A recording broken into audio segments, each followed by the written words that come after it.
Las cebras también están en otras iniciativas, como el Proyecto Cebra, que dirige Ana Roig. Buenos días, Ana. Hola, muy buenos días. ¿Por qué Proyecto Cebra? ¿Qué tienen en común las cebras con las personas con altas capacidades? Bueno, yo hasta la fecha es el nombre más bonito que he encontrado para referirse a nosotros, ¿no? A este colectivo tan heterogéneo por un lado, pero tan, no sé, especial por otro. Las cebras, como bien decías, son un animal que es muy difícil de domesticar, que todas tienen unos rasgos muy semejantes y muy distintos a la vez, como son sus rayas, que no hay dos iguales. Y bueno, pues es el nombre más bonito porque esto de altas capacidades o superdotación o sobredotación, que parece que somos más que los demás y bueno, conlleva mucho estigma, ¿no? Entonces, bueno, es un nombre más quizás accesible y que era cortito también nos venía bien para eso. Ana, en Proyecto Cebra ofrecéis psicoterapia, asesoramiento, hacéis valoraciones. ¿Cómo suele ser una primera consulta? ¿Cuáles son las principales dudas de los usuarios cuando llegan? Hombre, pues depende mucho de para qué vienen, ¿no? Porque como te decía, bueno, somos un colectivo muy amplio, entonces depende mucho de la persona y sus requerimientos. Llega gente que ya sabe perfectamente que tiene esas altas capacidades, llega gente que dice, es que a mí me lo han dicho en el colegio, yo no creo, pero por si acaso.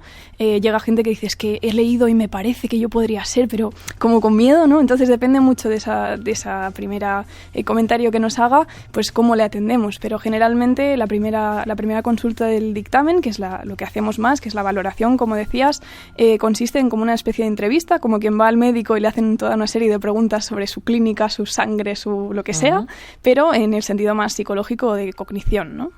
Si le preguntábamos al invitado anterior, a Miguel Juan, que para qué sirve, es decir, cuáles son las ventajas de tener una inteligencia superior, Ana, a ti te voy a preguntar lo contrario. ¿Cuáles son los problemas de tener una inteligencia superior? Muchísimos.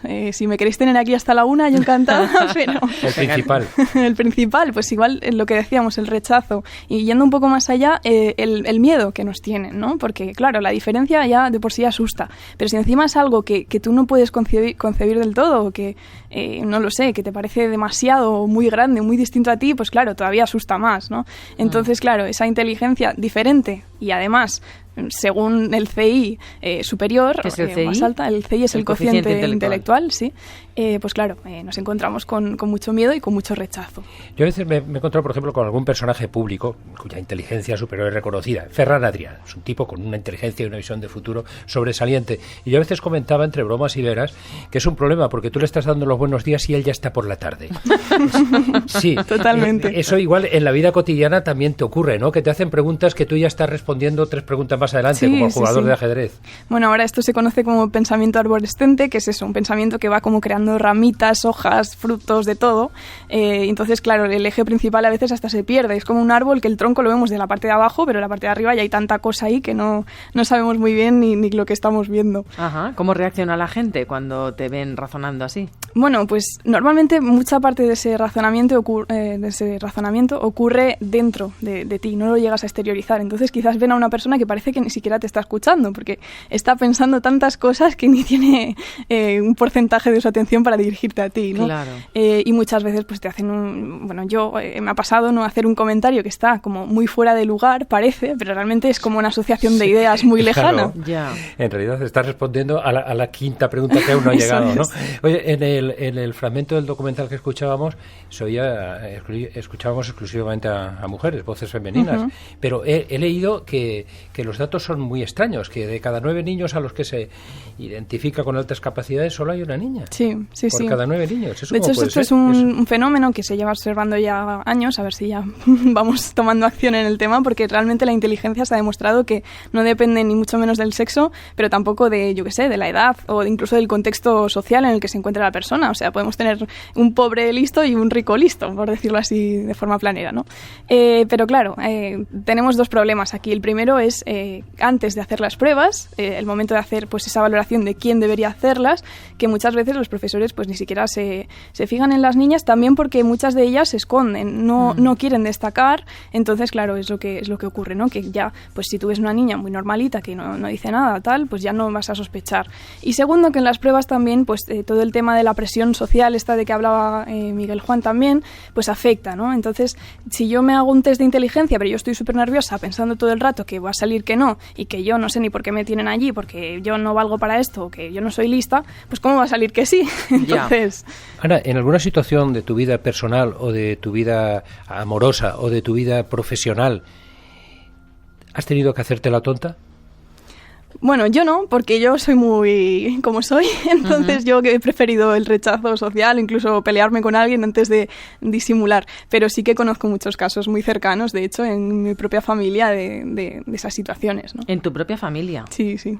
Que se meten en el armario de las altas capacidades, digamos. Totalmente, bueno, de hecho, no me da ningún miedo, lo voy a contar. Mi hermana, cuando se le diagnosticó, bueno, yo ya sabía, porque yo soy la mayor, entonces ya sabían que yo tenía altas capacidades, y claro, mi hermana seguía mis mismos pasos. A mí me pasaron 2 cursos en el colegio, y yo terminé 2 años antes, y claro, mi hermana pues ya veían con 7, 8 años como mucho, que ya destacaba muchísimo y bueno, que seguía mis pasos, ¿no?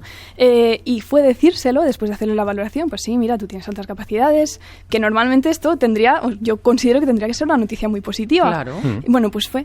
Pero yo no lo quiero ser, porque es que las otras niñas de la clase, ¿qué van a pensar de mí? Claro. Ya. Es complicado, además con niños, Oye, pues... ¿y qué recomiendas a un adolescente, a un joven que descubra, que sea consciente por las razones que sea, por el test que le han hecho en el colegio o simplemente porque lo sabe, que tiene altas capacidades? ¿O qué recomiendas a los padres que saben que su hijo las tiene? Voy a empezar porque recomienda al psicólogo que le hace las pruebas, que es que le diga enhorabuena o que le diga que esto es muy bonito. Porque, claro, si ya te lo dicen, pero con cierto repentino, uy, sí, ha salido que sí, ya se toma de otra manera. A los padres, pues que se formen todo lo que puedan, que lean los libros, que escuchen los podcasts que hay, que se empapen de este tema. Y finalmente a la persona que lo sepa, pues que lo abrace, que vea todas las partes positivas que tiene y que lo explote al máximo, que saque su óptimo rendimiento. ¿Lo estás explotando tú? Bueno, Ana. yo estoy haciendo realmente el método... hay un psicólogo que se llama Julian Stanley que desarrolló un método que se llama el Talent Search, que es como, bueno, lo que dice él y otros psicólogos cercanos, ¿no? Es que lo más importante es que te guste aquello que haces y a partir de ahí pues desarrolles toda tu inteligencia, porque claro, al final las aficiones y los intereses nos impulsan mucho más, ¿no? Entonces yo con esto de Proyecto Zebra estoy haciendo lo que más me gusta, que es ayudar a las personas, encima con un tema que yo conozco de primera mano y con el que, bueno, trabajo todos los días, así que totalmente. Y estás enfocada ahí totalmente en tu vida, ¿eh? Que sepa la audiencia que Ana Roig entró en la facultad con 15 años. ¿Qué estudiaste? Pues yo estudié piano, yo soy pianista realmente. Ajá. Lo que pasa es que, bueno, luego he hecho muchas otras cosas. También mientras estudiaba piano estudié comunicación, he estudiado obviamente formación en altas capacidades, pedagogía, estoy con psicología, o sea que, bueno, un mix bastante importante. Bueno, y estás enfocando todos tus talentos en este proyecto Zebra para ayudar a todas esas personas con altas capacidades. Eso es. Ana Roig, muchas gracias. Tengo que preguntárselo. Bueno, que Carlos tiene que hacer una pregunta. Sí, Venga, a una pianista no te con vayas altas capacidades le tengo que preguntar si ha encontrado algún compositor que le guste más que Johann Sebastian Bach. Pues no sabría qué decir, es que claro, eso de gustar o no gustar es una pregunta demasiado... Que te ponga. Te la puedes pensar, Ana. Quizás Mozart, pero con mucho amor a Bach también. Claro, también. Ana Roig, gracias. Gracias a vosotros. Un saludo, adiós.